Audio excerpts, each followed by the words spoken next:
Ici, nous sommes à 300 mètres d'altitude, au milieu d'une forêt, qui est une forêt à la fois sèche et humide, on appelle une forêt mésophile, dans une propriété qui s'appelle la propriété Baronnais, commune de Païta, Nouvelle-Calédonie. Je vais vous parler de mon installation solaire. Donc ici, vous avez les 6 panneaux qui convertissent la lumière en électricité. Et puis à côté, vous avez également le chauffe-eau solaire qui, lui, convertit la chaleur du soleil en eau chaude. Et vous avez l'antenne GSM et pour la télévision, le satellite. Donc des panneaux solaires, le courant arrive dans le chargeur que voici et repart ensuite aux batteries. On a ici 12 batteries qui ensuite restituent leur courant au convertisseur qui est ici. Convertisseur qui change le 24 volts en 220 volts et qui repart donc sur le tableau électrique général de la maison. Gros avantage, c'est que ce convertisseur sert d'onduleur aussi et donc on a un courant très stable. On a du 220 volts du 1er janvier au 31 décembre. Aucune fluctuation de courant. La seule fluctuation qu'on pourrait avoir, c'est un arrêt de production parce que les batteries seraient vides. Mais ça, on ne l'a jamais eu. Vu la spécificité de notre installation, il fallait que la maison soit d'ailleurs bien orientée nord pour qu'on capte le maximum de lumière avec une pente de toit de 27%, ce qui nous permet une utilisation optimale du rayonnement solaire. Parmi les aménagements qui font la spécificité de cette maison, c'est la double ventilation. Donc on a une ventilation extérieure avec un double toit et double isolation. Et à l'intérieur également, nous avons de chaque côté de la maison, de chaque côté des mezzanines, des ouvertures avec des moustiquaires pour la ventilation intérieure de la maison. Ça c'est pour l'été, donc la ventilation a été pensée pour avoir une maison fraîche l'été. Et l'hiver, où nous avons quand même des températures qui descendent à 9-10 degrés, nous avons conçu aussi un système de chauffage des plus simples, à savoir un poêle qui fonctionne avec le bois qui provient de la forêt qui nous entoure.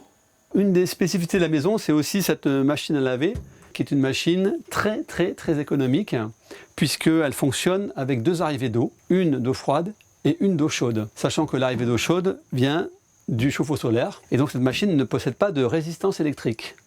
Lorsqu'elle fonctionne, elle utilise l'équivalent d'une ampoule de 60 watts. Autant dire qu'on ne voit absolument pas la consommation de courant lorsque la machine fonctionne. Je vais également vous parler de notre récupérateur d'eau de pluie. Alors, les eaux de pluie sont collectées par cette gouttière qui descend donc ici, qui passe sous la terre et qu'on retrouve donc un peu plus bas. Alors là, la citerne est pleine parce que depuis 3 semaines, il n'arrête pas de pleuvoir, sachant qu'elle fait 3000 litres. Et avec ces 3000 litres, donc on utilise une petite pompe qu'on immerge au fond de la cuve et qu'on branche ensuite sur le courant solaire et qui nous permet d'arroser nos fruitiers.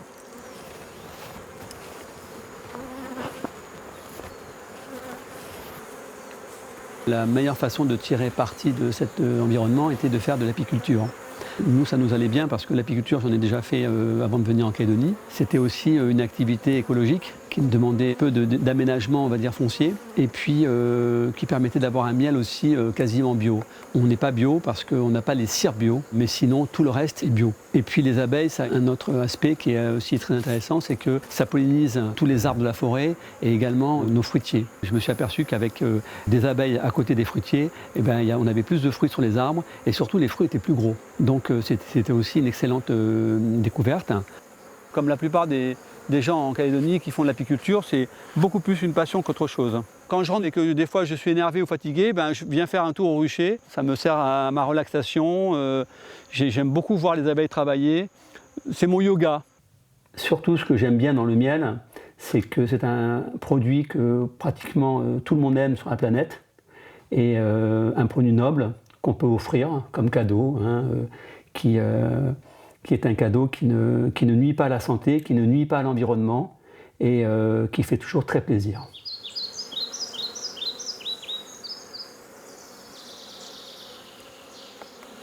Retrouvez Ma Terre pour demain sur ncpremière.nc.